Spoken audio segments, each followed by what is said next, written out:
वो 28,400 करोड़ थी। 28,400 करोड़ में जितने यूनिट आने चाहिए थे वो आ चुके हैं।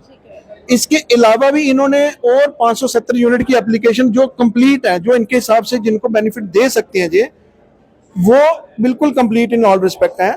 हम यही चाहते हैं कि वो जो जिन्होंने वो देखो, जो कंप्लीट करने के लिए आपको यहाँ इन्वेस्टमेंट करनी है, कम से कम लैंड लेनी है, लैंड में पैसे लगेंगे, चाहे गवर्नमेंट है चाहे प्राइवेट है। आपको लोन सैंक्शन कराना है, लोन सैंक्शन के लिए आपको मॉर्गेज करवानी है, वो सारी चीजें करवा के रखी हैं आपने। इट मीन्स उनके बहुत सारे खर्चे हो चुके हैं। और कुछ यूनिट ऐसे भी हैं जो प्रोडक्शन स्टेज पे हैं। अभी हमारे साथ एक भाई साहब खड़े थे, वो झारखंड से आए हैं, उन्होंने 200 करोड़ रुपए यहाँ इन्वेस्टमेंट कर दी हुई है, उनका यूनिट प्रोडक्शन के लिए तैयार है, बट वो आज पॉलिसी में नहीं है। अगर कहते हैं कि जब उद्योग आगे बढ़ते हैं तो उसी के साथ साथ देश की अर्थव्यवस्था भी आगे बढ़ती है, क्योंकि उद्योगपतियों का एक बहुत बड़ा योगदान व किरदार रहता है देश के विकास में। लेकिन जम्मू कश्मीर की अर्थव्यवस्था कुछ ऐसे उद्योगपतियों के साथ जुड़ी है जो मेरे साथ अभी खड़े हुए हैं, क्योंकि ये कठुआ से ताल्लुक रखते हैं, लेकिन कहीं ना कहीं लापरवाही माने जम्मू कश्मीर के प्रशासन की कि अभी तक वो सुविधाएं इनको नहीं मिली है जिसके ये हकदार है। तो सर, आपसे जानने की कोशिश करेंगे परेशानी कहाँ आ रही है और कब से जो है ये परेशानी चल रही है।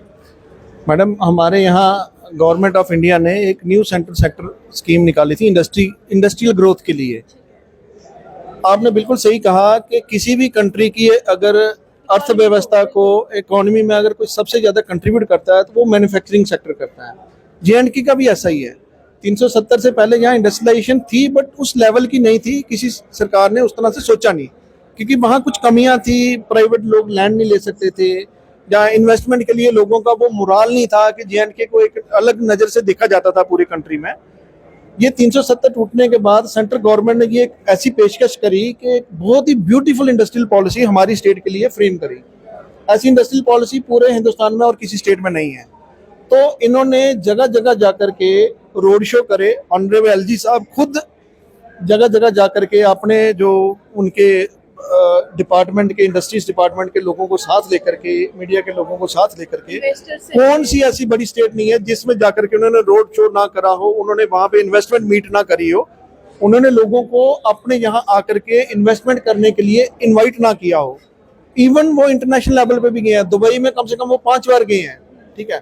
वर्ल्ड के हर बड़ी से बड़ी कंट्री में गए हैं, हर स्टेट में गए हैं जहाँ से इन्वेस्टर आना चाहिए।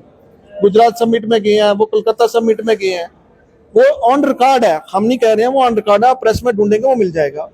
उस रिक्वेस्ट के ऊपर उस जो उन्होंने जो एक आईना दिखाया स्टेट का, उस आईने को देखते हुए हमारे यहाँ बहुत से इन्वेस्टर जो जम्मू एंड कश्मीर से बाहर से हैं, उन्होंने पैसा ला करके यहाँ इन्वेस्ट करना शुरू किया, एक प्लेटफॉर्म दिया, वो बहुत अच्छा किया उन्होंने। ऐसा नहीं है कि उसमें कोई कमी थी। यानी जो रोजगार कहीं ना कहीं थम गया था उसमें रफ्तार दी उपराज्यपाल। मैडम, अगर ये पूरी इंडस्ट्रियल पॉलिसी जो जितने लोगों ने अप्लाई किया हुआ है, अगर ये सारी अप्लाई किए हुए सबको जो इंसेंटिव अप्रूव हो जाता है, तो कम से कम 5 लाख से ऊपर की एम्प्लॉयमेंट हमारी स्टेट को मिलेगी।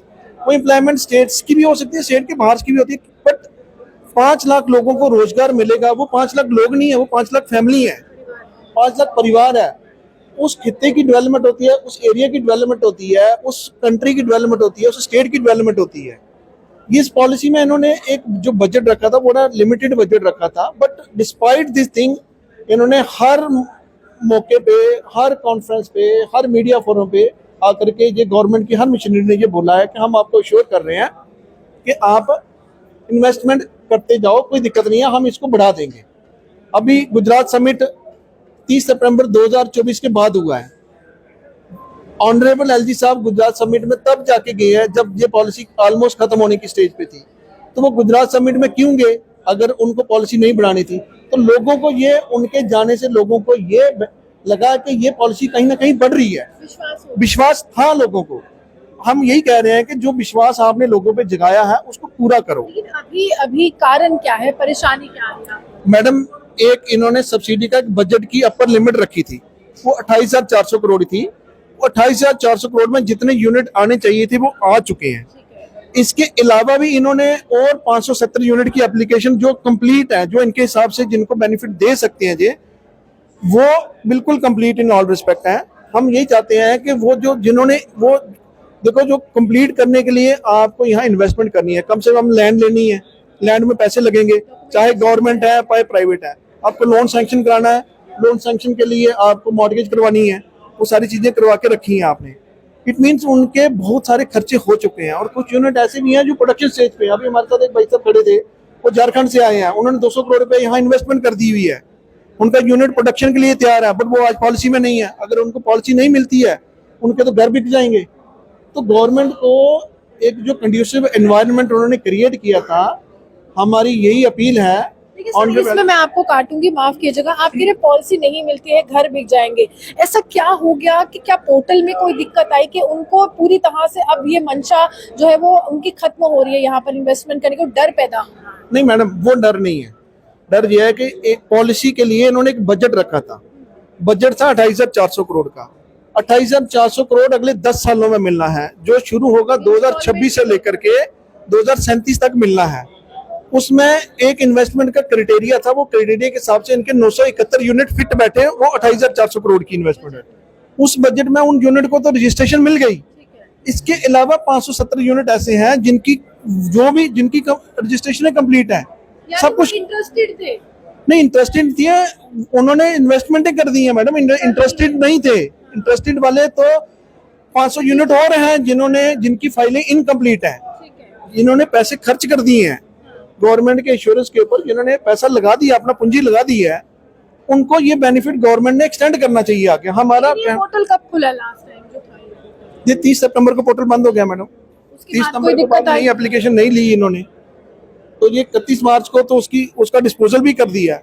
वो गवर्नमेंट ने वो एक लिस्ट भी बना रखी है 570 यूनिट की, कि ये हमारी तरफ से कंप्लीट है। वो लिस्ट एचएम और पीएम साहब को as per the government, as per the industrial department, उन्होंने एचएम पीएम साहब को वो भेज दी हुई है कि ये लोग कंप्लीट हैं, आप इनके लिए बजट रिलीज करिए। हम यही कह रहे हैं कि जो बजट डेफिशिएंट है उसको रिलीज करके उन यूनिट को तो कम से कम दो। और हमारी स्टेट में इंडस्ट्रियल पॉलिसी आज की डेट में कोई नहीं है।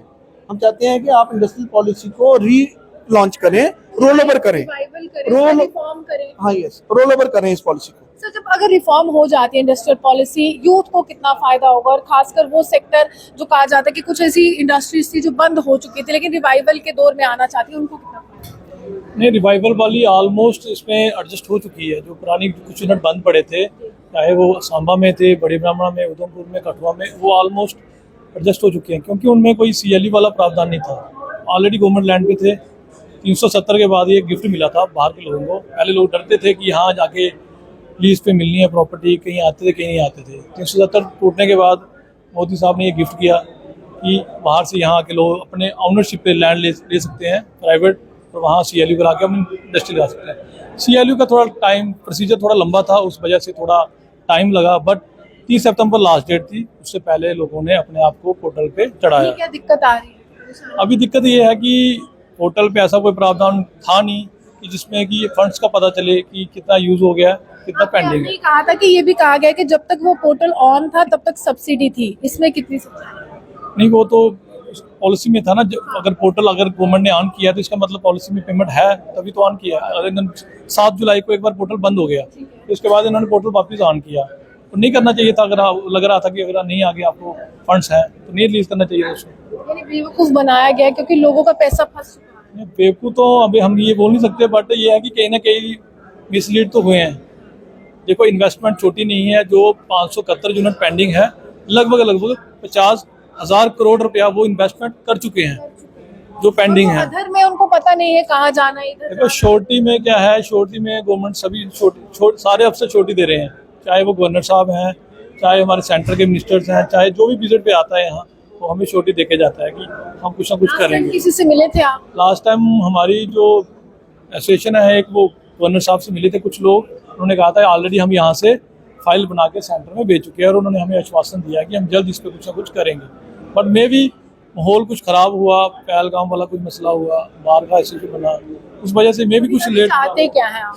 हम चाहते हैं कि ऑलरेडी जो 571 यूनिट सब्सिडी पोर्टल पे चढ़ चुका है, उनकी डॉक्यूमेंट्स ओके हैं, वो बैंक लोन ले चुके हैं, सब कुछ उनकी फॉर्मेलिटी ओके हैं, एटलीस्ट उनको अप्रूव किया जाए। देखिए साफ तौर पर 571 यूनिट्स जो है जो रजिस्टर्ड हो गए हैं, जिनका डाटा अपलोड हो चुका है पोर्टल पर, उनको अप्रूवल के दायरे में लाया जाए। और कहीं ना कहीं वो लोग भी हैं यहाँ पर जो इन्वेस्टमेंट करने के लिए इच्छुक भी थे, उनके लिए भी देखा जाए। और कुछ ने तो इन्वेस्टमेंट कर दी है, 50,000 करोड़ की इन्वेस्टमेंट की यहाँ पर बात है, 28,000 करोड़ का यहाँ पर बजट था। लेकिन पूरी तरह से सिलसिला बदला है धारा 370 व 35A की समाप्ति के बाद। अब यहाँ पर इन्वेस्टर्स आना शुरू हुए हैं, रुझान दिखाना शुरू हुआ, और जम्मू कश्मीर में यहीं से कहा जा रहा है रोजगार के साधन भी उपलब्ध करवाए जाएंगे। आप यूं हमारे से बड़ा देख रहे हो, नॉर्थलैंड डिजिटल, जम्मू से रूहानी की